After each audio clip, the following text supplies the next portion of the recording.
자, 이번에 이제 볼 곳은 이제 그 혁명운동 관련된 내용을 이제 볼게요. 자, 혁명운동도 이제 그 흐름이 있는데 요걸 한번 좀 정리하고 나서 이렇게 진행을 좀 해볼까 합니다. 자, 여기. 자, 여기 보면 이제 그 혁명파하고 병법파가 이제 갈라지기 시작한 게 청일전쟁 때부터요. 네, 청일전쟁. 그래서 이 청일전쟁 때 두 개로 나눠지죠. 범법파하고 그다음에 혁명파. 음. 그래서 우리가 이제 혁명파의 상징으로 이제 알고 있는 그 손문도 이 청일전쟁 이전에는 이 혁명파가 아니었어요. 예, 오히려 범법파에 이제 가까운 사람이었죠. 체제내에서 이제 개혁하자는. 그래갖고 이용장한테 편지도 주고받고 자기 의견도 올리고 그랬던 사람인데 청일전쟁 이후에는 이제 태도가 바뀌어졌죠. 이게 청나라는 안 된다 이제 그런 생각을 하게 된 거야. 그래갖고 이제 이 손문을 이제 중심으로 해갖고 흥중회라는 단체가 만들어지죠. 이게 최초의 혁명단체예요.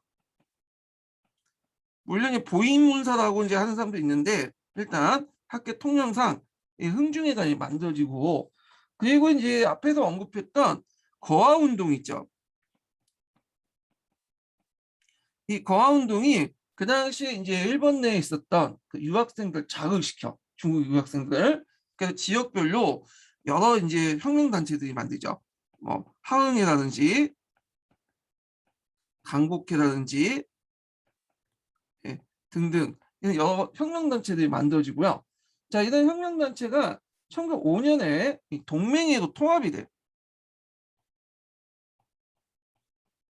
그 예전에 한번 동맹회 통합단체 그 세 개 쓰라고 나왔죠. 그 구성단체 흥중회, 뭐 하흥회, 강북회.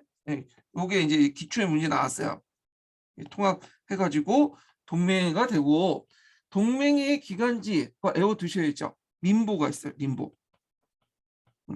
자, 그래서 이제 있고 범법파를 좀 볼게요. 범법파는 이제 그 칸웨이나 양계초 이런 사람들이 대표적인 사람인데 얘네들이 이제 무술 정변 그 무술 범법 자각 운동을 했다가 무술 정변에 의해서 쫓겨나잖아요. 얘네들이 일본으로 건너가요. 그래서 일본 애들은 이제 보항파가 형성돼요. 그래서 그 당시 강서제 유폐된 강서제를 받들면서 입헌 군주제를 이제 주장하고 그렇게 하죠. 그리고 얘네들이 이제 만든 그 일본에서 만든 기관지가 있어요. 이게 신민총부야.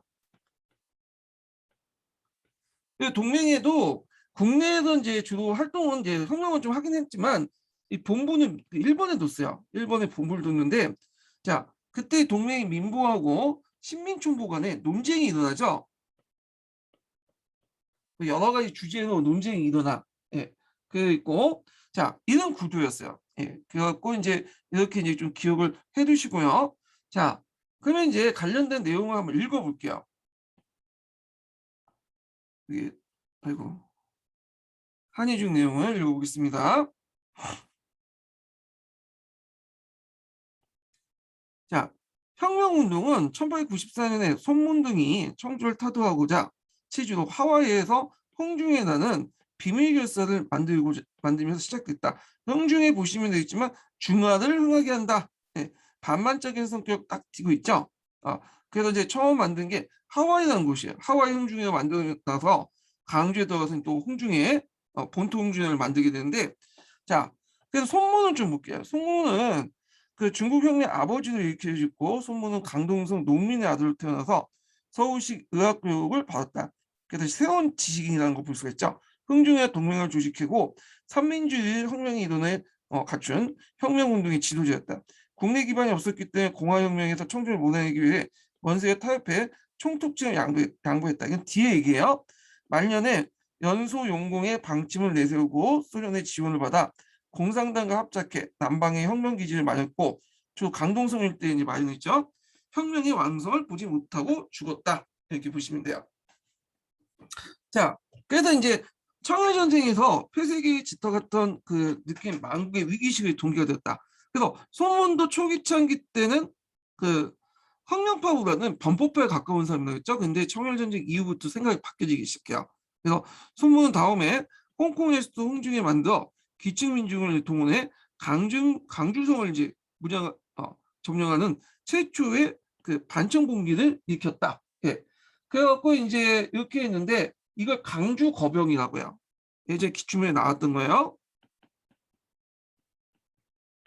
강주는 강주어. 네. 오늘날 이제 그 강동성 성도죠. 여기에서 이제 거병을 하려고 했고, 이게 최초의 혁명 운동이야. 네. 이게. 자, 그리고 나서 또 이제 해주에서 거병을 해요. 해주 거병. 해주는 강동성의 지방이죠. 또 강주나 해주 거병을 하게 됐다. 이게 예전에 기출문이 나왔어요. 기출문제. 그래서 강주거범이나 해주거범을 할 때 그 단체가 누구냐? 동맹회다. 틀렸죠? 흥중회야. 예, 그때는 흥중회가 이제 했는데, 예, 해주거범과 이제 강주 그 거범은 좀 약간 여러 가지 이제 뭐냐면 문제점이 있어요. 예, 강주거범은 밀고 때문에 이제 도중에 실패해서 다시 이제 소문해 갖고, 그다음에 다시 돌아와서 뭐 해주거범을 했지만, 요거도 이제 뭐 해당을 동원해서 했다가 이제 배신을 때려가지고 실패하고, 그래서 요때 이제 그 초창기 때 이 손문은 자체 군사적 기반이 없었어요. 그러다 보니까 이제 해당 세력들 이제 빌려다 하거나 등등 하다 보니까 외부에서 이제 갈등이 나면 또 이제 실패하고 배신도 당하고, 네, 그런 경우 많았죠. 그래서 안 되겠다, 독자적으로 이제 군대를 뭐냐면 기르겠다, 양성해야 되겠다는 생각을 가질 수밖에 없겠죠. 좀 뒤에 좀 얘기를 하고요.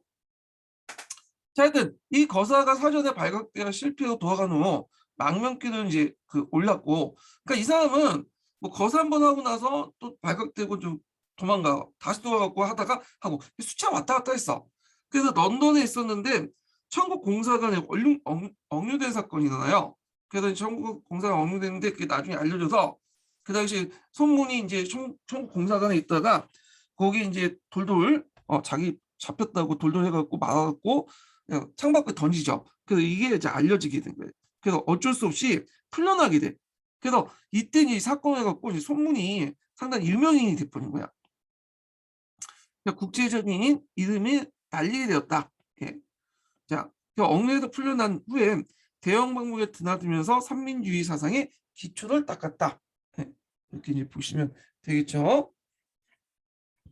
자, 그 다음에 이제 내용을 보면 요거 관련된 내용에서 좀 약간 동계 내용을 좀 보충해서 읽어볼게요. 흥중에 관련된 내용에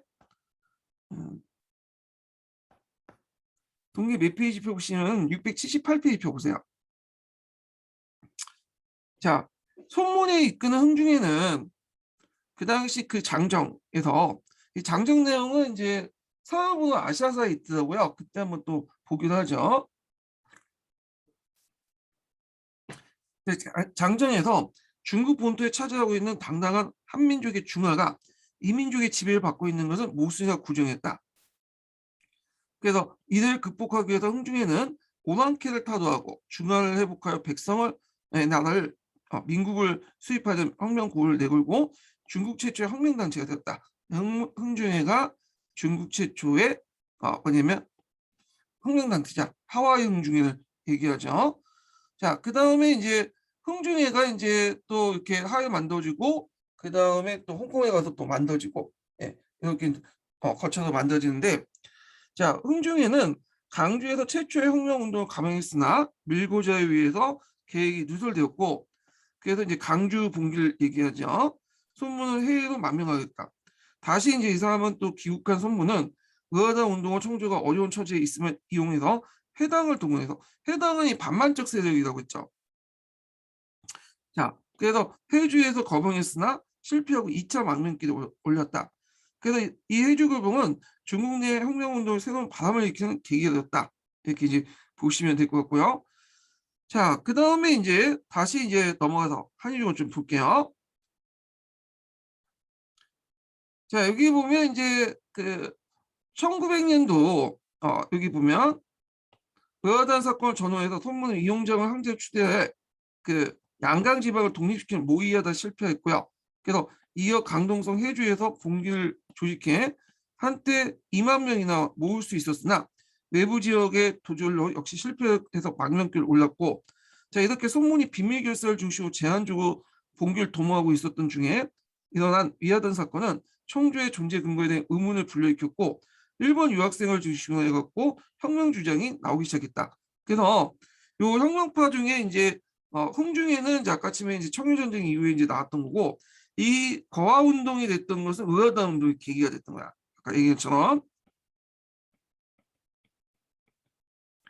의화단 운동 과정에서 그 당시 러시아가 이 만주 지역에 군대를 주둔하죠. 그리고 나서 의화단 운동이 끝난 후에도 계속 이 주둔을 계속하는 거야. 그래서 이거에 대해서 이제 중국 각지에서 거화 운동이나 각지가 일본 국내 그 유학생들 중심으로 해서, 예. 그리고 또 한편으로는 여긴 안 나왔지만 뒤에 이제 좀 너을 전쟁이 또 배경이 되죠. 너을 전쟁 배경이 두 가지 있잖아요. 첫 번째는 러시아의 만주 주둔 있고, 두 번째는 제1차 영일 동맹이 있죠. 동아시아 교과서에 있어요. 예. 이것도 이제 배경으로 좀 알아두세요. 그래서 거화 운동을 촉발시키면서 이제 지역별로 여러 이제 혁명단체들이 뭐냐면 만들어지는 그 계기가 돼요. 예. 그래서 읽어볼게요. 네, 여긴가? 네.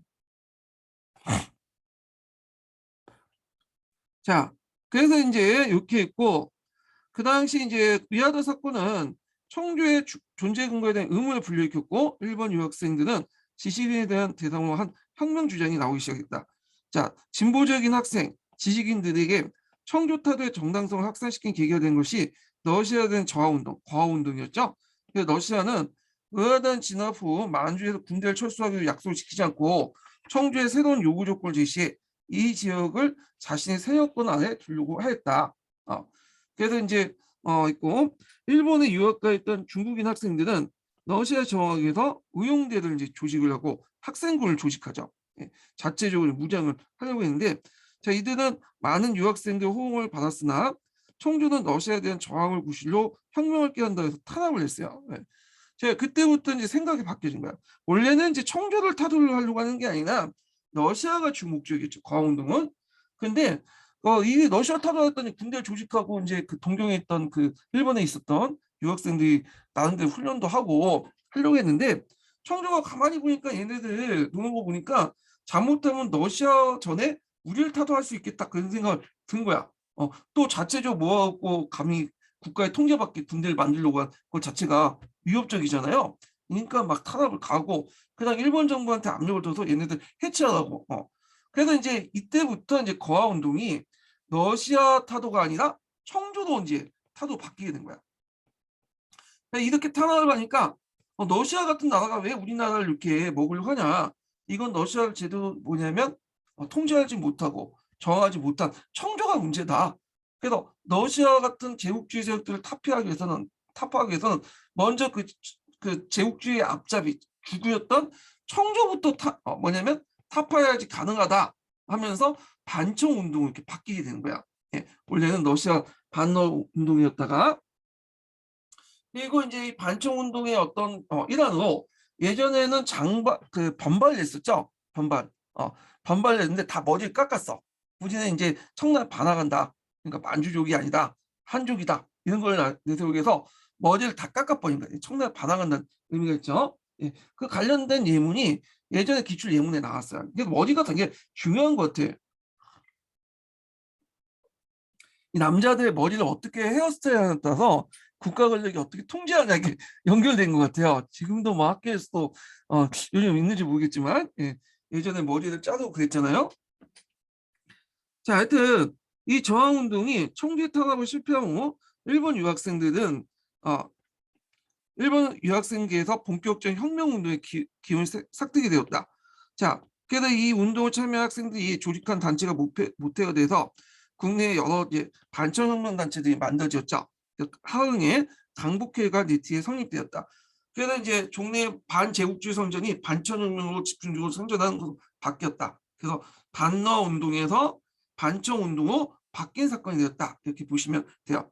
여기에서 이제 하흥회나 이제 강복회는 각각 지역별로 구성이 된 거야. 성별로. 왜냐면 그 당시 이제 그 중국은 땅이 넓고 그 각 성마다 이제 문화나 언어도 좀 다르잖아요. 그러다 보니까 이제 일본에 왔던 유학생들이 같이 이제 같은 언어나 문화에 익숙한 그런 사람들끼리 모여가지고 혁명운동하는 게 또 그 편했고, 또 서로 뭐냐면 믿을 수 있잖아. 혁명운동에 제일 중요한 게 외부의 세력이 와갖고 같이 이제 하다가 뒤통수 때는 뿌락치들이 많잖아요. 예, 그러니까 뿌락치를 없애기 위해서는 서로 알고 지내는 사람들끼리 하는 게 제일 편해. 그래서 이제 하흥회나 강복회 같이 이렇게 지역별로, 하흥회는 호남성, 그다음에 강복회는 절강성 이렇게 중심으로 해갖고 구성이 됐던 거야. 자, 그럼 하흥회를 볼게요. 이것도 외워두셔야겠죠.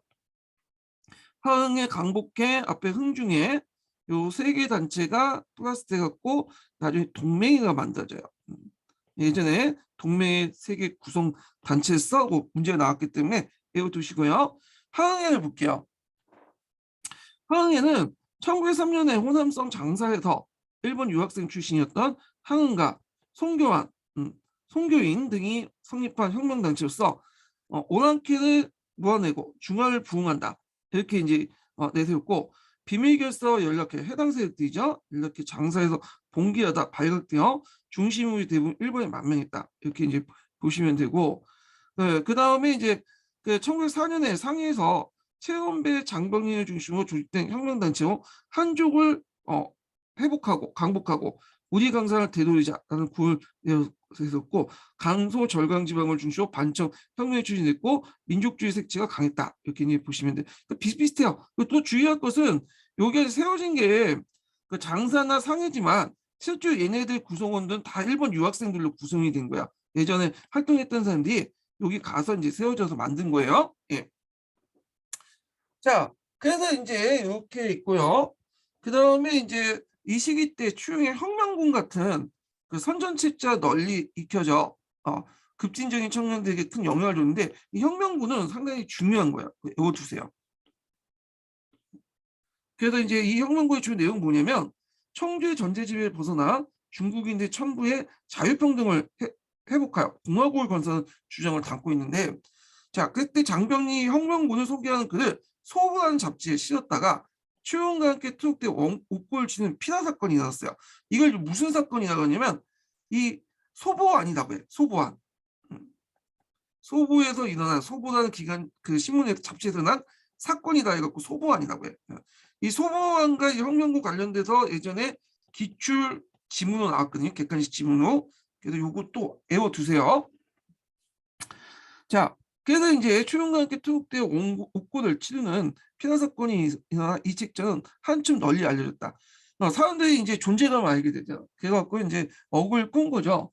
사람들이 이거 읽지만 하고 하면 또 읽고 싶은 게 사람 심리잖아요. 그래서 이제 이 책자가 널리 알려져서 상당히 혁명 그 이념을 더 확산시켰다. 이렇게 보시면 돼요.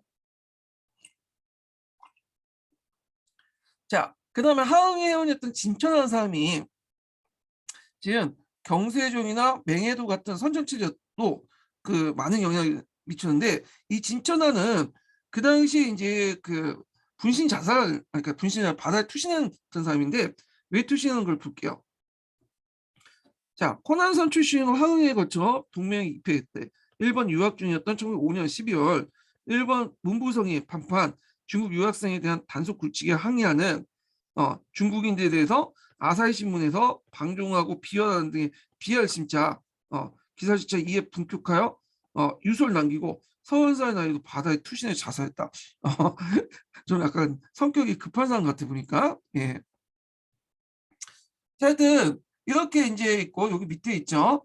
그래서 이제 이런 죽음 사건과 그의 혁명 주장은 더욱 인상 깊게 했다. 자, 이들의 주장은 청조가 대외적 위기를 적절하게 대응하지 못하고 결국엔 중국이 멸망의 위기를 놓였으며 청조를 타도했다고 주장했다. 그래서 처음에 반외세에서 출발했다가 이 외세에 대한 대응을 못한 중국에 대한 실망감, 특히 이제 만주적 정권의 청에 대한 실망감이 들면서 반청적인 성격으로 바뀌었다. 예, 이렇게 이제 보시면 될 것 같아요. 자, 그 다음에 이제 혁명활동의 전개와 동맹회를 볼게요. 예.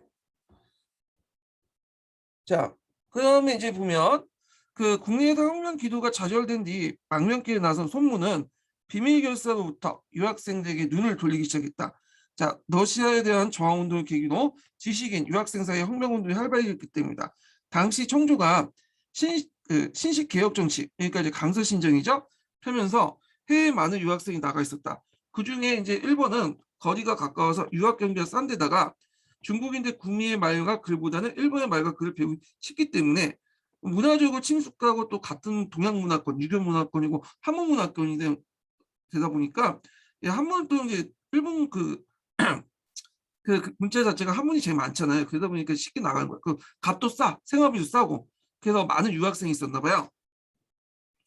거기에다 러시아에 대한 저항 운동을 때 유학생 사이의 혁명적 분위기가 선숙되었다. 그래서 1905년 7월에 일본에서 도착한 손문은 한은과 송교인들을 만나 가고 지방별로 전개했던 혁명 활동을 통일하고 됐다. 그래서 7월 30일 날 각 혁명단체들이 대표 70명이 준비회를 열고 중국 동맹이라는 공식 명칭을 통과시키고요. 이게 1905년에 결성이 됐어요. 이 연도도 외워두시겠죠? 자, 손문이 1903년 이래 사용했던 오랑캐를 몰아내고 중화를 회복하여 민국을 세우고 집권을 평등한다는 강령을 내세웠다. 자, 이걸 이제 뭐라고 이제 얘기하냐면 그 구제단료 하복중화 창립민국 평군 집권이라고 해요. 예, 요거 기억을 해주세요. 예전 기출문에 나왔죠. 잠깐.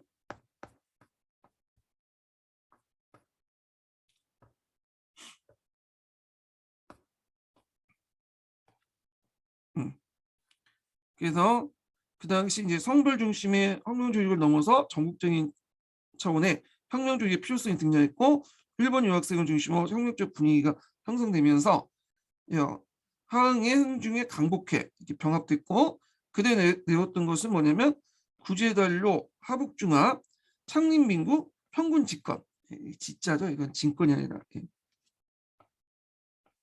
자 요걸 내세웠다. 자 이 뜻은 뭐냐 보통 이걸 16자 강령이라고 하거든요. 내자 해갖고 4자씩 맞추는 거야. 그럼 4, 4, 16이 되잖아요. 예. 중국 애들이 이렇게 이런 16자 강령을 참 많이 만들었어. 예. 그래서 이거 되게 좋아해. 그래서 구제 단련한 건 뭐냐면 구제는 단료는 뭐야? 만주족이에요. 예. 오랑캐를 물리치고 예. 구축할 때 할 때 구자는 몰아낸다는 의미도 있잖아요. 구자가. 자, 그 다음에 회복중화. 중화를 회복하다. 이거 중화라는 의미는 한족이었죠. 지금의 중화하고 좀 달라요. 우리가 중화민국이라고 하잖아요. 지금 중화민국, 중화인민공화국이라고 하죠. 지금은.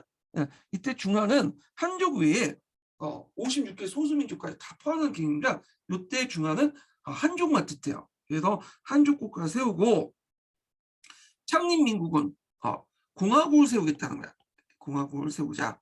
그래서 평군 집권인데 이게 약간 특이해. 평군 집권이 뭐냐 하면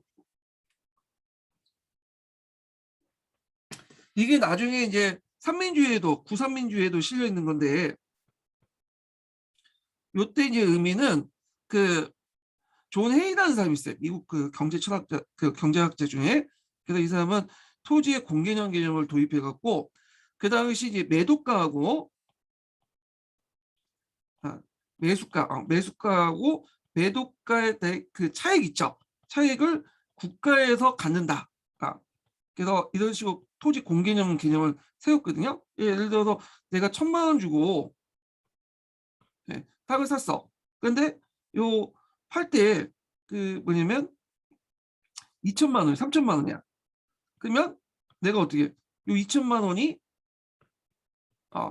이익을 보는 거죠. 근데 이거는 내가 노력을 통해서 이익을 보는 게 아니라 자산소득이잖아요. 자산소득이라는 것은 노력이 아니라 일종의 사회적인 어떤 SOC, 철도망이라든지 그 사회 간접자본이나 등등 사회적 요인에 의해서 같이 만들어지는 거야. 그 자산 자체가. 예. 그러니까 이거는 자기 재산이 아니죠. 그러니까 국가가 그 차익을 환수해 갖고 여러 방면으로 국가의 어떤 여러 가지 그 복지 정책이라든지 이런 것도 쓰는 것이 이런 토지의 자산 가격을 통해서 이게 올라간 것을 뭐냐면 국가가 환수해서 이런 복지나 이런 걸로 쓰면서 어떤 그 사회 구성원들에게 다 나눠준다, 분배한다 그런 의미예요. 예.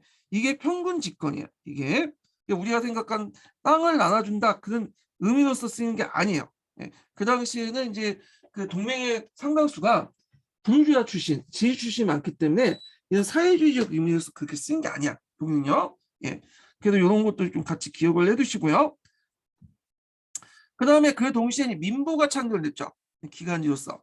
그래서 민부 발간사에서 구선민주의, 그러니까 민족주의, 민권주의, 민생주의를 제창했다. 이렇게 보시면 될 것 같아요.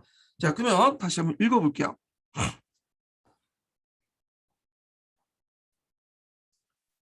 그러니까 동맹에는 창립후 기간제 민부를 창간해 혁명성정에 몰두했다. 자, 민부는 1905년에 창간한 동맹의 그 기간지도 월간지죠. 기간지 월간지였다. 1910년대 그 10년 26고 정관되기까지 혁명운동에 큰 영향을 주었다. 민부도 예전에 기출 예문으로 나왔기 때문에 좀 기억을 해두시고, 자, 민부 발간사에서 이제 통해서 손문은 민족, 민권, 민생, 삼민주의 혁명의 지도 이름을 내렸다.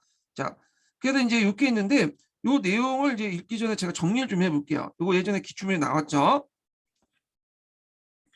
그래서 이제 손문이 여러 번 이제 삼민주의를 공표했어요. 근데 이제 우리가 이제 그 여러 번 삼민주의를 다 기억을 할 필요 없고요.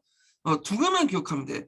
하나는 구삼민주의라고 부르는 거죠. 이거는 1905년에 그 당시 이제 동맹회가 결성될 때 했던 거고, 신삼민주의는 이제 제1차 국공합작 때 했던 거야. 이때는 이제 사회주의자들의 의견이 좀 많이 반영됐죠. 얘네들이. 그래서 이제 이게 예전에 기출문이 나왔는데요. 자, 그 밑에 민보 관련된 내용들은 각자 읽어보시고 여기 쭉쭉 넘어가서 여기 볼게요. 자, 여기 보면 이제 민족주의와 민권주의, 민생주의 이렇게 있는데 앞에 이제 16자 강요하고 이제 연결시켜서 보시면 돼요. 자, 일단 여기 구삼민주의 여기까지 보면, 자, 구삼민주의에서 민족주의는 앞에 16자 강에서 뭐와 관련돼 있죠? 예, 구제 담로 회복 중화와 관련돼 있죠.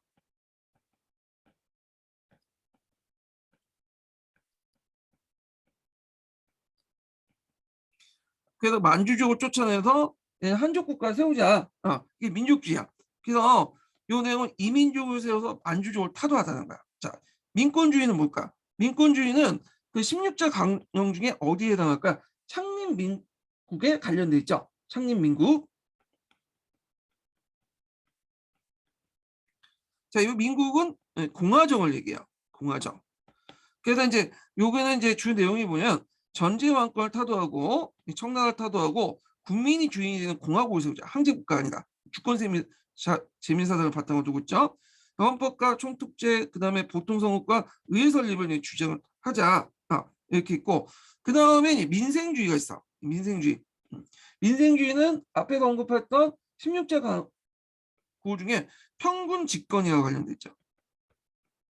예, 또 어떤 책은 직권평등이라고 있는데 평균이나 직권평등 다 똑같은 말이에요. 예. 자, 그래서 매수가, 매도가 양도차익 있죠. 양도차익 개인이 가지지 않고 국가가 한수해서 다른 부분에 투자하자. 예. 그래서 사회적인 어떤 그 평등화를 유지하자. 부의 재분배를 유지하자. 이런 건데 이거 좀 괜찮은 것 같아.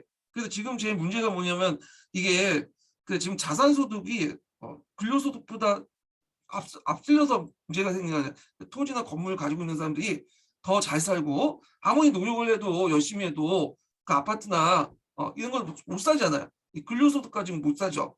그러니까 자산을 가지고 있는 사람들이 노력하지 않고 근로소득을 해갖고 많은 부를 사회적 부를, 경제적 부를 독차지하고 있잖아요. 그래서 시간이 지나면서 양극화가 되고 있잖아요, 지금요. 그래서 이거 괜찮은 것 같아. 근데 이거 실시하자고 하면 혁명이 일어나죠. 도저히 안 될 것 같긴 한데. 자, 하여튼 이런 게 있다. 이렇게 좀 보시면 되고, 요 관련된 내용이 이제 한국인의 중국사에 있으니까 일단 또 보기도 하고요. 자, 그 다음에 1차 국공합작 때 신삼민주의가 등장하죠. 신삼민주의. 요거는 사회주의나 이런 것들이 많이 반영이 돼 있어. 먼저 민족주의 볼게요. 자, 민족주의는 오족통합, 대제국주의 내세요. 자, 이 오족통합은 뭐냐면 일단은 이제 일단 청나라가 망했죠. 신해영역 중에서. 이게 동아시아 교과서에도 있는데, 그러니까 이제 처음에 소문이 어떤 생각을 갖고 있냐면, 소문이 중화민족의 개념을 한족만 생각했어. 예. 근데 이제 막상 그러니까 이게 있고, 근데 양계초는 이 중화민족의 개념을 뭐려고 하냐, 한족뿐만 아니라 오족까지도 포함됐다고 해요. 오족. 오족은 뭐야? 한족, 만주족, 그다음에 뭐 몽골족, 해족, 장족. 크게 이제 중국에 있는 어, 소수민족, 크게 4개 소수민족과 한족 합쳐서 오족이라고 하잖아요. 근데 이 양계초가 왜 이렇게 주장을 했냐면, 그걸 대민족주의라고 하는데, 만약에 얘네들을 뭐냐면 포함시키지 않을 경우에는 얘네들이 가지고 있는 땅이 어마어마하잖아. 한족들이 가지고 있는 땅은 뭐 고작 해서 40%거든요. 60% 땅. 그러니까 신강, 위구르, 만주, 티벳 다 내줘야 돼. 독립을 시켜야 돼. 그래서 이제 있는데 손문은 양계추 주장에 대해 비판했죠, 처음에는. 근데 막상 신혁명이 되니까 이러면서 이제 자기 정권을 이제 차지하니까 얘네들이 이걸 가만히 생각해보니까 소민족주의, 한족만 가지고 중화민족을 삼을 경우에는, 개념을 정할 경우에는 기존의 땅들 다 소실해야 돼. 안 되겠다. 대민족주의로 바꾼 거야. 그래서 양계초의 의견을 적극적으로 받아들였어요. 예. 그래서 이때 중화민족의 의미는 한족뿐만 아니라 오족들, 더 나아가서 이제 소수민족까지 다 포함되는 거죠. 근데 오늘날 지금 중국 공산당이 내세우고 있는 중화란 개념이 여기에서 형성된 거야. 신혁명 이후부터 그 기여했던 사람들이 양계초거든요. 그 예전에 09년 개정 교과서에 그 내용이 있더라고요. 근데 이게 빠진 것 같아요. 지금 15년 개정에는. 나중에 사일보나 아시아사에서 한번 그때 다시 읽어볼게요. 자, 하여튼 이 오족통합을 내세웠고, 이 민족주의를 내세우니까 제일 문제가 뭐야? 외세죠. 그러니까 반제국주의를 내세웠다. 그리고 공화주의를 이제 뭐냐면 공화혁명을 했지만 공화주의가 제대로 실현되지 못했죠. 공화국을. 가만히 보니까 다 우리나라 봉건 세력들이 많기 때문에, 반봉건 반군벌 내세웠기 때문에 얘네들 때문에 제대로 된 공화국을 만들지 못하고 있다. 그리고 그걸 이제 뒷받침하기 위해서 제도적으로 선거권, 파면권, 창제권, 부결권 같은 사건과 그다음에 사법, 입법, 행정, 고시, 감찰 같은 5권을 강조했죠. 예, 5권 분리라고 하죠.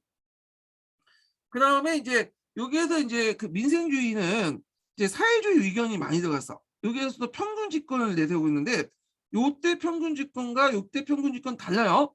얘네들은 매수가, 매도가, 양도 차익인데 얘네들은 이제 경자찰 토지를 분배하자. 이건 사회주의적 의견을 많이 들었어.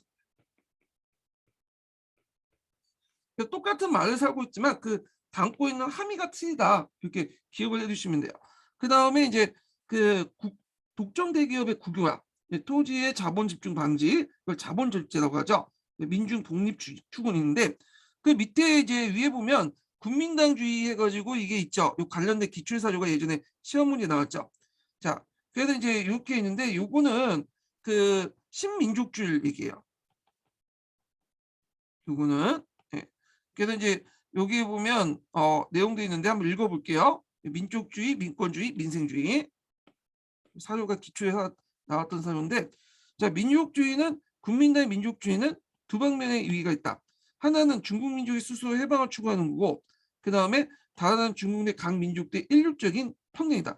요때 중국 민족은 어떤 민족이에요? 예. 요건 큰 민족주의, 대민족주의죠. 중화를 여러 민족으로 푼 거야. 그리고 여기에는 중화를 형성하는 각각의 민족들을 의미한 거죠. 예. 자, 그다음 민권주의는, 국민당의 민권주의는 감전 민권 외에도 직접 민권의 시행에 있다. 그러니까 이제 직접 의사를 표현할 수 있는, 국민들의 의사를 표현할 수 있는. 그래서 그 수단으로서 국민이 될 사람은 선거권을 가질 뿐만 아니라 창제권, 부결권, 관리 파면권, 모든 권리를 갖고 있다. 그러니까 이걸 사건이라고 하죠. 예. 그래서 이제 근데 여기에서 창제라는 것은 법률 제정권이에요. 입법권을 얘기하죠. 그다음에 요건 폐격 개폐, 그러니까 법률 개폐권, 그러니까 폐지할 수 있는 그 권리도 있고, 관리 파면 이런 것도 있는데, 요거는 대신 의회에서 이제 행사를 하는데, 그 당시 뭐 의회가 이제 있었지는 않았죠. 이건 좀 나중에 얘기하고. 자, 민생주의는, 국민당의 민생주의의 가장 중요한 원칙은 다음과 같이 두 가지 있다. 직권을 평등하다. 요때 직권 평등은 앞에 있었던 이걸 의미하는 게 아니에요, 지금. 요때 직권 평등은 뭘 의미하는 거죠? 경제학적인 토지를 분배하는, 이걸 의미하는 거야. 둘째는 자본을 절제하는 거. 네. 절제 자본. 이거는 이제 뭐냐면 대생산 기구의 독점 그 대기업들을 국유화시키는 거야. 예. 그래서 이런 것.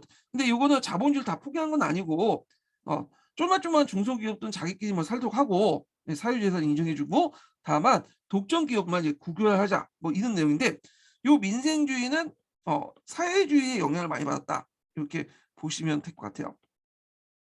자, 그래서 이제 이런 내용들로 구성됐다는 거 보시면 되고 다시 한국이나 중국사 한번 읽어볼게요. 여기에서 이제 삼민주의는 앞에서 말한 구삼민주의예요. 첫 번째 삼민주의. 자, 민족주의는 그 만주족을 타도하고 만주의 청조를 타도하고 한족의 국가를 회복하는 것이다. 민권주의는 전체 지배의 타도와 민주국가 수립을 하는 거죠. 그러니까 공화국을 만든 거죠. 민생주의는 직권의 평등, 즉 천하의 땅값을 일정하게 하고 현재의 땅값을 소유자에게 갖게 하되 혁명 후에 오르게 된 땅값은 국가에게 그 뭐냐면 돌아가게 빈부격차를 없애는 사회혁명입니다. 매도가와 매수가를 차이를 둔 거 양도 차익을 국가가 환수한다. 네. 그래서 이제 이렇게 있죠. 지금도 우리나라 하죠. 그래서 이제 집할 때 양도세를 내잖아요. 예. 그 둘째, 셋째 가지고 있으면 그 양도세 비율이 상당히 높아가지고 팔지를 못하죠. 그래서 옆에 제가 어저께 회식 때 그 부장님하고 이제 얘기를 해보니까 부장님이 그 투자를 해갖고 투자인지 투기인지 모르겠지만 빚을 빌려갖고 한 4억 빌려갖고 그 5억짜리 6억짜리 뭐 아파트를 샀는데 지금 12억으로 올랐대요. 그런데 이제 팔지를 못한대. 왜냐면 12억 올랐는데 그중에 3분의 1을 그 양도세로 이제 뭐냐면 양도세고 하여튼 그 세금을 내야 된다고 하더라고. 예. 뭐 이런 거 비슷하다고 보시면 돼요. 자, 그다음에 이제 그 민족주의에서 반제국주의에 대한 인식이 결여되어 있고 민권주의는 구체성이 결여되어 있으며 민생주의 공상조성에 다분하여 농촌의 토지 문제에 대한 이해가 결여된 한계가 내포되고 있지만 이게 한계죠. 삼민주의 당시는 가장 체계적으로 정민된 혁명 이론이었다. 그리고 이제 손문이 또 제기된 게 뭐냐면 혁명 전개 상대 방안이야. 예. 되게 이제 비현실적이지만 혁명 방안 세밀하게 구성이 됐어. 이게 나중에 그 장개석이 이제 상당히 예용해 먹죠. 뭘로? 그 낙법 단계 훈정 정치도 요걸 한번 좀 정리 좀 해볼게요. 이게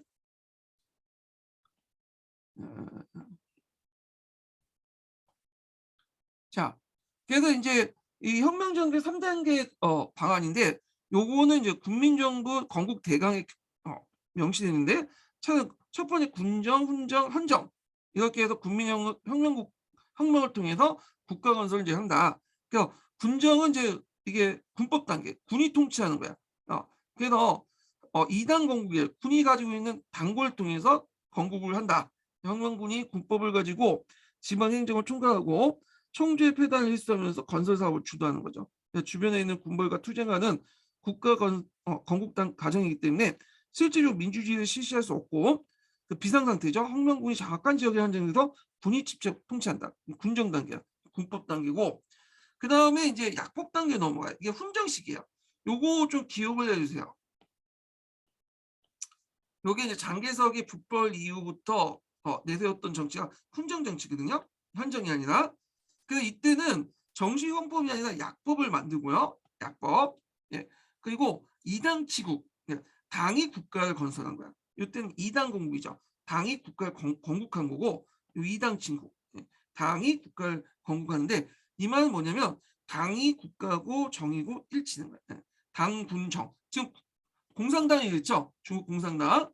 예. 중국 공산당이 당 국가고 정치잖아. 예. 이런 것들을 하는 거야. 일당 독재라 보시면 돼요. 그러니까 주로 이제 2단계에서는 한계성을 장악하고 초보적인 기부법을 정식 헌법은 아니지만 약법을 하고 현 단위의 지방자치를 실시해요. 그래서 민주주의를 훈련시켜. 왜냐하면 갑자기 민주주의를 하면 안 되니까 일단 지방자치를 통해서 민주주의를 훈련시킨 다음에 그 현장 가서 이제 국가 단위의 그 의회 같은 걸 만들어갖고 이렇게 하는 거야. 그러니까 이 단계에서는 의회가 없어요. 의회가 없고 다 입법권이나 사법권이나 행정권이나 다 당이 갖고 있어. 여기는. 그래서 이제 그 북벌 이후에 장개성의 정권에 의해서 훈정 단계 통치를 실시했다. 그래서 훈정 강령 6조가 기반이 됐죠. 요게 예전에 기출문제 나왔죠. 장개석의 말 좀 들어볼게요. 그럼 장개석은 왜 이런 훈정 단계를 실시했냐? 일단은 이걸 해야지 독자하기 편하니까고. 그리고 장개석이 군사권을 갖고 있지만 그 당시에 권위가 없었어요. 국민당 안에 또 원로 세력들도 있었고. 그러다 보니까 얘네들이 장개석 말 잘 안 들어. 그래서 누구의 이름을 빌려야 되겠어. 좀 권위가 있고 좀 영향력 있는 죽었던 저희 손문의 의견을 좀 들어서 손문의 권위를 통해 통치하려고 했던 거야. 그래서 그 중에 손문 권위 중에 훈정 단계가 마음에 들어갔고 그걸 이제 내세웠던 거죠. 그래서 요거 관련된 내용이 이게 기출 사로 나왔죠. 한번 읽어볼게요. 자, 훈정 시기에 이어 통일 중국의 자유와 독립을 위한 제1부는 중국인의 사상을 통일하는 것이고 삼민주의를 중국의 유일한 사상으로 확정하는 것이다. 다른 사상으로 중국을 혼란시켜서는 안 된다. 그러니까 이 말은 뭐냐면 삼민주의와 훈정 통치가 따라서 정치를 해야 된다. 그러니까 나한테 개기지 마라. 이렇게 얘기죠. 사상을 통일하고 의사의 단결을 강하고 국내에서 서로 싸우지 않으며 군대에 의한 내전이 없어지고 모두가 삼민주의 시행하면서 불평등 조약을 파기하기 위해 분투해야 된다. 자, 그리고 훈정 단계 넘어가면 헌정 단계 넘어가요. 헌정은 이제 약복보다는 정식 헌법을 만들죠. 그래서 혁명군의 군사행정권을 폐기하고 국민이 대총독과 국회의원을 선출해서 헌법에 의한 입각한 정치를 실시한. 오늘날 말하면 이제 정상국가가 되는 거예요. 정상국가. 제가 아프가니스탄이 탈레반 정상국가 되려고 노력을 하고 있죠. 예. 자, 그래서 이제 이렇게 있고 훈장 정치 부분은 나중에 장기석 할 때 좀 더 얘기를 할게요. 그래서 이렇게 군정, 훈정, 헌정 3단계를 통해서 이렇게 뭐냐면 나라를 이끌어야 된다. 혁명을 이끌어야 된다. 이렇게 이제 보고 있어요. 자, 그러면 계속 읽어볼게요.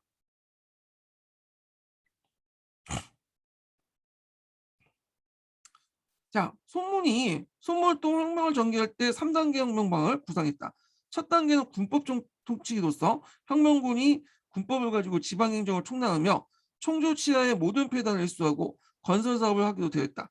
자, 이 시기에 최단 3년을 잡고 그 이전에도 성과가 달성하면 다음 단계 약법, 곧 초보적인 기본적인 단계가 들어갔는데 약법에 따라서 지방자치를 한다. 자, 요 단계가 넘어가면 이제 이 단계는 약법을 이제 실시하는 단계, 여기가 이제 훈정이죠. 훈정. 자, 약법의 이제 시기는 6년 한도하고 그 다음에 헌법 단계 들어가면 헌법 단계 들어가게 된다. 헌정이죠. 헌법 단계 비로소 혁명군의 군사 행정권이 폐기되고 국민의 대총독과 국회의원을 선출하고 헌법에 따라서 정치를 하게 된다. 자, 이런 구성은 비현실적이긴 하지만 혁명운동의 방향을 세밀하게 규정했다는 점에서 의미를 가지고 있다. 자, 이와 같은 이제 동맹혁명에서는 무술전쟁 후에 일본의 망명에 있던 탕후이 등 보항해와 치열한 논쟁을 거치면서 정립되었다. 자, 그때 이제 동경에서 이제 그 일본에서 민부하고 보항해 기간이 식민총부가 있었다고 했죠. 얘네들이 이제 뭐냐면 논쟁을 벌였어. 어떤 논쟁이냐면 지상에서 신문 지상이에요. 만주족에 반대하는 민족혁명의 필요한가 여부, 폭력 위한 공화정부의 수입이 아니면 권고와 요구한 입헌정부 수입 문제, 손문의 민생주의를 둘러싼 논쟁, 혁명이 중국의 내란과 열강의 간섭을 불러일으키고 중국의 분할 통치할 것이 아니면 혁명의 통제가 질서 있게 될 수 있는가 등의 문제를 둘러서 논쟁이 있었다. 그래서 이런 논쟁들은 혁명파들이 자신의 입장을 명확히 정리할 수 있었고 또한 미래지향적인 전망을 제시하면서 이상주의 청년을 많이 끌어들일 수 있었다. 그래서 이제 논쟁 과정에서 이제 몇 가지 논쟁들이 있었는데 제가 이 논쟁들을 정리를 좀 해놨어요. 예, 거기 그래서 보안파와 혁명파 간의 논쟁, 그래서 혁명파 우세를 했죠. 그래서 이제 있고 요때 이제 보안파로서 이제 신민총포를 이끌었던 사람이 누구냐면 항해가 아니라 이 사람은 양계초예요. 양계초가 글을 좀 잘 썼어. 그래서 논쟁을 좀 했는데 청조 유지 여부 논쟁, 그다음 공화 정권의 권리 문제, 사회혁명 문제 등등이 있는데 요는 그냥 각자 보세요. 제가 이거는 중국 근현대 강론책이나 저기 이제 강자 중국사 있는 내용을 좀 정리한 거거든요.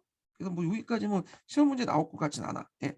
자, 근데 이제 여기에서 좀 눈여볼 게 예전에 한번 시험 문제 나왔던 게 뭐냐면 캉웨이의 공교 운동이야. 이 캉웨이는 공자를 되게 자신의 어떤 사상적 지주로 삼는다 그랬죠. 근데 이게 인문이 아니라 이제는 사상가가 아니라 얘를 신으로 받들어 모시는 나중에 공교 운동까지 해요. 노망이 든 거지. 그래서 이제 공자 숭배 사상을 국교화하자는 운동이구나. 네. 그래서 이제 있는데, 근데 이제 이 캉웨이에 대해서 낭지차오 그 제자였던 낭지차오는 공자 국교를 반대를 해요. 예. 요것이 예전에 기출문제 나왔어요. 이게. 예. 그래서 요거 좀 기억을 해두시고, 그래서 이제 요거 관련된 내용을 한번 그 줄친구만 좀 읽어볼게요. 기출에 나왔기 때문에. 예. 자, 1898년에 캉웨이가 강서재에게 올린 상소문에는 상소를 많이 올렸다고 했죠. 전국의 음사를 없애고 공자를 교주도 하는 공경을 순사하고 그 제도로서 고부로서 교회, 그 다음에 공자모를 세우고 모든 향과 시 등의 공교의 장으로서 제주노사를 요청했다. 그러나 그가 지도한 범법운동이 실패한과 동시에 공고문제가 없어지고 말았다. 그러나 1911년 신해혁명과 공화정치가 성립되자 1913년에 헌법 초안에 공자의 도가 국민교육의 근본이 된다고 한 데에서 공공 문제가 다시 대두됐고 캉웨이의 천황장, 천황장 등이 공교회와 공교의 국교가 추진했으며 다른 한편은 신앙의 자유를 주장하는 불교, 남아교, 이슬람교, 기독교 신도들부터 반대론이 나왔고 때마치 활발하게 했던 복병운동과 위안스카의 제정운동과 연결되어 경련 논의가 있었다. 공교운동이 있었고 제일 반대했던 사람이 랑치차오예요. 랑치차오. 그래서 이제 스승을 이제 뭐냐면 비판하면서 자 캉웨이에 따라 학습했던 시기의 랑치차오는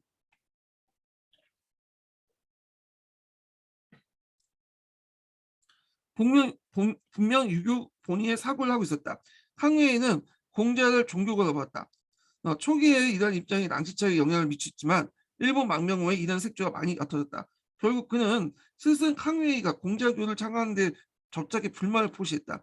랑치차오는 유교는 교육의 역할을 할 뿐 종교라기보다는 여러 면에서 부족하다. 그러니까 그 공자는 사상가지 무슨 이제 공자를 종교가나 신으로 갖다 모셔야 되냐 말도 안 된다는 거죠. 그래서 1902년에 신민춘보에서 종교 옹호는 공자를 섬기기 위해서가 아니다라는 글을 발표했다. 그의 종교는 유교가 아님을 직접적으로 언급한 거다. 그러니까 유교는 사상이지 종교가 아니다. 그래서 이제 요 관련된 내용이 기출문에 나왔다는 거, 10년도 기출문에 나왔으니까 좀 기억을 해두시고 그 반대 의견을 그 당시 그 제자였던 낭치차오가 신민춘보에서 공포를 했다. 이렇게 보시면 되고, 자, 그래서 이제 이런 내용도 있으니까 한번 보세요. 자, 그러면 다시 돌아와서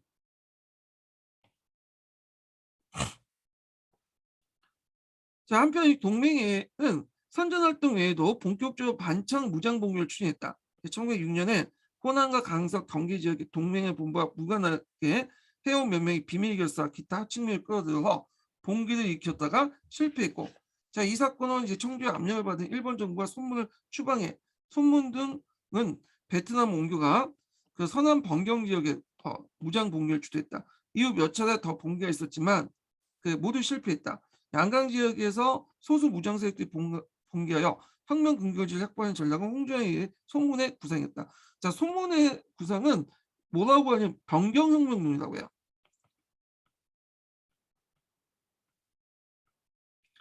변경혁명론은 뭐냐면 여기 청나라가 있잖아요. 청나라 있고 장강이 있고 여기 있는데 얘네는 이제 주로 이제 그 송문이 11번에 거쳐가지고 이 혁명 봉기를 했거든요. 근데 주로 이제 어느 지역에서 봉기했냐면 그 강주 지역하고 아니면 좀 약간 이제 베트남하고 이게 접경 지역 있죠. 베트남 접경 지역 이런 데 위주로 이제 혁명을 일으켰어.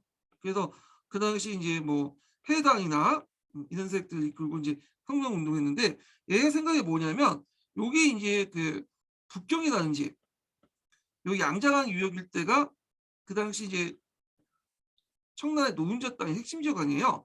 근데 요런 지역을 해서 이 혁명을 일으키면 혁명이 잘 안 된다는 거야. 요 지역은 청나라 세력들이 너무 강하기 때문에 오히려 실패한다. 차라리 변경 지역에서 혁명을 일으켜 갖고 청나라 세력이 좀 약한 변경 지역에서 혁명을 일으켜서 여기에서 혁명의 근거지를 마련한 다음에 이걸 바탕으로 해서 북벌을 통해서 청나라 정부를 타도해야 된다 주장하죠. 그래서 이제 이렇게 했는데 요 구상이 나중에 장개석이 이제 이어봤죠.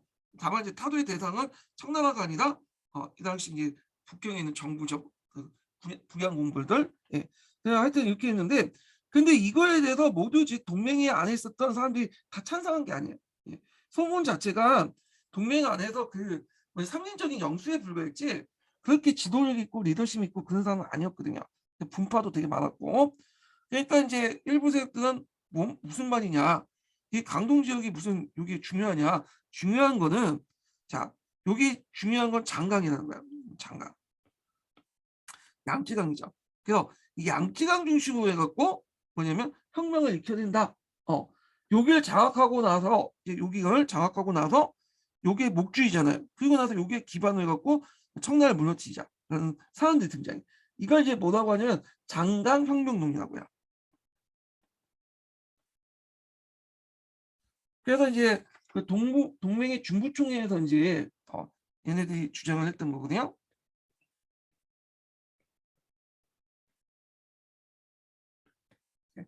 그래서 이 동맹의 중부총회에서는 이 장강혁명을 내세워서 그래서 기존의 손문에 이 당시 변경혁명론을 반대했던 거죠. 그래서 이렇게 장강혁명론과 변경혁명이 대립을 하고 있었고 이것은 알 수 있듯이 그 당시 손문이 완전히 뭐냐면 동맹을 장악하지 못했다. 이런 내용을 알 수가 있겠죠. 자, 그래서 이제 이런 내용들을 좀 같이 기억을 해주세요. 예전에 한번 어떤 교수님이 자기가 이제 시험 문제 출제에 들어가면 욕을 내겠다고 하더라고요. 뭐 안 낼지 안 낼지 모르겠는데 자, 하여튼 이걸 좀 기억을 해두시고 다시 읽어볼게요.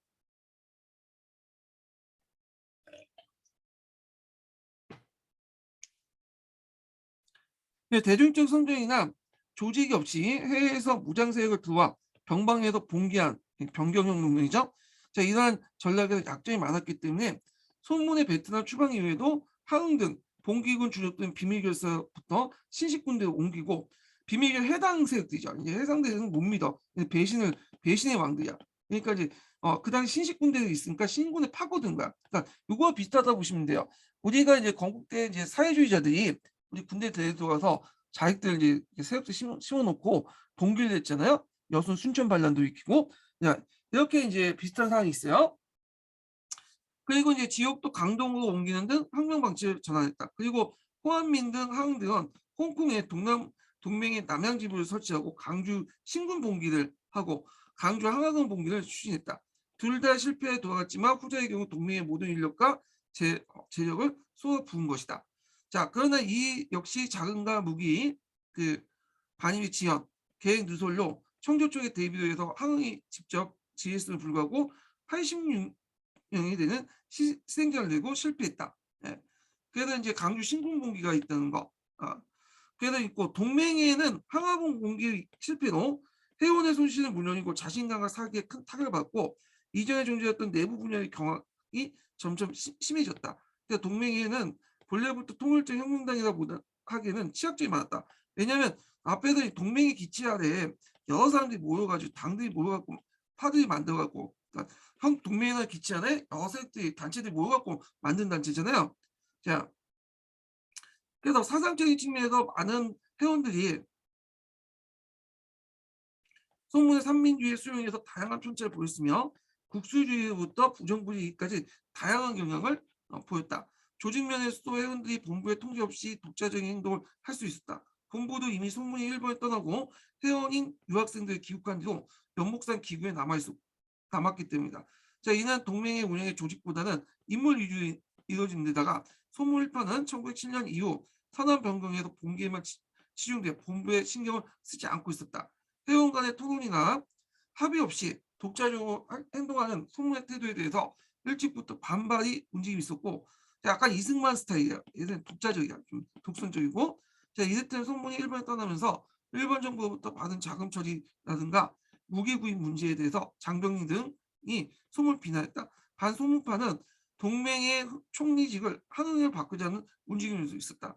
자, 이러한 이제 반발에다가 소문의 변경 봉기 노선에 대한 반발까지 거쳐서 동맹의 분열을 가속시켰는데 1907년에 동경에서는 양자강 유역의 출신들이 모여서 공진회라는 독자적인 혁명단체를 만들고 양자강 중심의 혁명 공작을 실시했다. 그래서 이제 요게 이제 뭐냐면 장강혁명이야.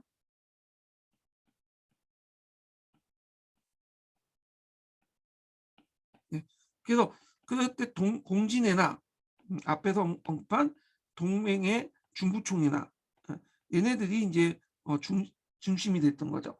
장강을 장악해야지 무슨 그 번경 그 프랑스 그 번경 지역 뭐 기주성 뭐 그는 강동성 일대 뭐 장악해 뭐냐 그래갖고 이제 얘네들은 그 있고 동맹의 설립 후에도 여전히 독자성을 유지한 채 이들색들은 절강이나 강소 등을 혁명 활동을 벌이고 있던 강복회 회원들이 동남아의 강복회 분해를 이제 조직했고요. 1910년에는 동경에서 장병님이 회장으로 강복회 본부를 재건해 독자적으로 활동을 하게 됐고 또 변경봉기에 불만을 품은 송교인들이 1911년 그 동맹의 중부총회를 설립하고 양자강 유역의 혁명을 추진했다. 자, 이와 같이 동맹의 변경 봉기에 거듭된 실패와 내부 분열로 인해 혁명파는 그 당시 무창에서 봉기가 이를 때까지 혁명을 지도할 만한 통일된 역량을 갖추지 못했고 그러나 이제 청조는 위화단 이후에 홍미를 거듭했기 때문에 국내에서 혁명적 정세가 묘있고 있었다. 이렇게 있고요. 자, 그래서 이제 혁명파의 그 상징적인 존재였던 그 당시 누구야? 손문이 그 당시 동맹을 완전히 장악하지 못하고 있었다. 이거 손문이 좀 리더십이나 이런 것들이 별로 없었다는 걸 볼 수가 있겠죠. 예. 그리고 이제 좀 약간 보충을 하면 손문과 동맹의 역할과 관련된 내용이 있어요. 예. 이거는 강자중국사에 있는 내용인데 뭐 여기까지는 나오진 않겠지만 일단은 한번 보고 넘어가죠. 여기는. 자, 손문과 동맹의 역할을 보면 크게 세 시각이 있어. 정통론과 정통론, 비판적 시각 이렇게 있는데 정통론은 이제 국민당에서 주장하죠. 신정통론은 공산당에서 주장하는 거고 비판적 시각은 제3의 시각이야. 객관적으로 좀 접근해갖고 실적 분석을 했는데 자 국민당에서 주장하는 그 정통론은 손문 흥중의 동맹의 역할을 강조해 혁명에서 그리고 그밖의 인물 단체 정치적 역할을 상대로 낮게 평가하죠. 근데 공산당 같은 경우에는 마르크스 레닌주의 사관이니까 해서 그 당시 손문 흥중의 동맹의 부유자 한계를 비판하고 지도성에 대한 평가를 계승했다. 이렇게 근데 이게 뭐냐면 보통 사회주의에서는 그 마르크스 이론에 보면 어떻게 돼 있어요? 먼저 부르주아 혁명론이 일어난 다음에 사회주의 혁명이 일어나죠. 예. 그러니까 이 부르주아 혁명은 누가 이끌었다는 거야? 송문이 이끌었고 사회주의 혁명은 모택동이 이끌었다는 거야. 그래서 이 송문이 이끌었던 부르주아 혁명은 뭐 한계도 있겠지만 일단 역사적 발전 단계 볼 때는 얘가 먼저 일어나고 사회주의 일어나기 때문에 나름대로 뭐냐 의미가 있다는 거죠. 그래서 한계도 있지만 요 역사적 맥락 정통은 계승하겠다. 혁명의 정통은 이런 얘기야. 그래서 그런지 몰라도 저 천안문 강좌에 가보시면 모택동 사진도 있지만 손문 사진도 있어요. 그리고 중국에서도 공산당도 손문을 상당히 높게 평가를 하죠. 예. 그래서 그 당시 이제 그 손문의 부인던 송동용도 모셨다가 초창기 때 부주석으로 앉혀놓고 그렇게 했는데 자 그래서 이제 정통론이나 신정통의 공통점이 뭐냐면 손문의 역할을 되게 높게 평가한다. 이건 공통점이에요. 근데 이 비판적 시각은 손문의 역할을 좀 까는 거야. 이거는.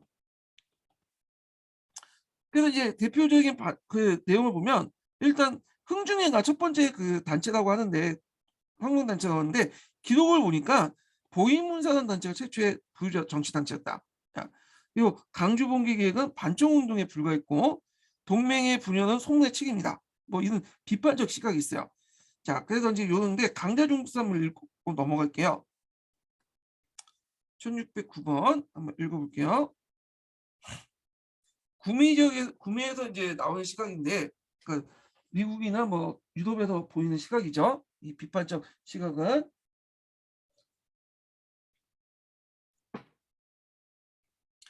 자, 구미에서의 연구가 이에 대한 강력한 비판을 제기하고 있으며, 그러니까 정통론과 신정통론에 대한 비판이에요. 사실상 이러한 정통론, 신정통론, 신정통론 포함해서 근거지인 중국에서도 요즘에는 그러한 비판에 대한 반발을 표시하면서도 기존의 연구나 입장을 반성하고 거기에서 벗어나 새로운 각도에서 신의 형용사를 검토하는 거 보고 있다. 움직임이 나타나고 있음을 주목한다. 그래서 앞에서 이제 예를 들어 뭐 신정통론이나 정통론에서는 손물 되게 좀 우대했잖아요. 우상시하고. 근데 그 구미에서 이제 이런 비판론이 나오니까 이게 중국 내에서 한번 다시 연구하는 그런 흐름이 등장했다는 거죠. 그래서 이를테면 그래서 신정통론과 그 당시 앞에서 말하는 그 신정통론 비판의 시각에서 보면 송문회 흥준회가 아니라 최초의 혁명단체가 송문회 흥준회가 아니라 양궁과 사천태들 등이 중심이 된 보이문사가 중국 근대사 반천혁명 요소를 포함한 최초의 부르주아 선전 정치단체로서 하와이흥준회보다 2년 먼저 건립됐다는 거 주장이나, 하와이흥준회는 혁명단체가 아니고 1895년에 강주봉기 계획은 공화국 건국의 목표를 제시하지 않은 반청운동에 불과하며 소문이 명확하고 확고한 그리고 기본적인 체계를 갖춘 민주혁명 사상에서 보이는 것은 1895년이나 1900년이 아니라 공화 사상이 확고한 것은 1903년이나 1904년의 경에 가서야 갖춰졌다는 주장이다. 그리고 1908년 이후에 동맹의 분열에 대한 소문 측의 책임도 있다는 주장 등 기존 중국에서 통솔을 비교해 볼 때 대담할까지 할 수 있는 관점이 제시되고 있다는 것이 바로 그 대표적인 예라고 하겠다. 그래서 이런 이제 그 소문을 보는 소문과 동맹회를 보는 그 관점도 있으니까 그냥 참고해 주세요. 시험 문제 나올 것 같진 않은데 한번 얘기는 해봤고요. 자, 그래서 이제 이렇게 있고 두 번째 인증번호를 알려드릴게요. 두 번째 인증번호. 두 번째 인증번호는 91번이에요. 네, 91번. 두 번째 인증번호 91번입니다. 자, 그다음에 이제 혁명 정세 이제 발전인데, 네, 요거는 다음 시간에 하겠습니다. 네, 여기 이제 그 강서 신정 관련된 내용인데 설명이 좀 길어질 것 같아. 요 부분요. 예, 오늘 여기까지 끊고 오늘 보강 끝날게요. 오늘 강의 진행 수고하셨습니다. 토요일 날 뵐게요.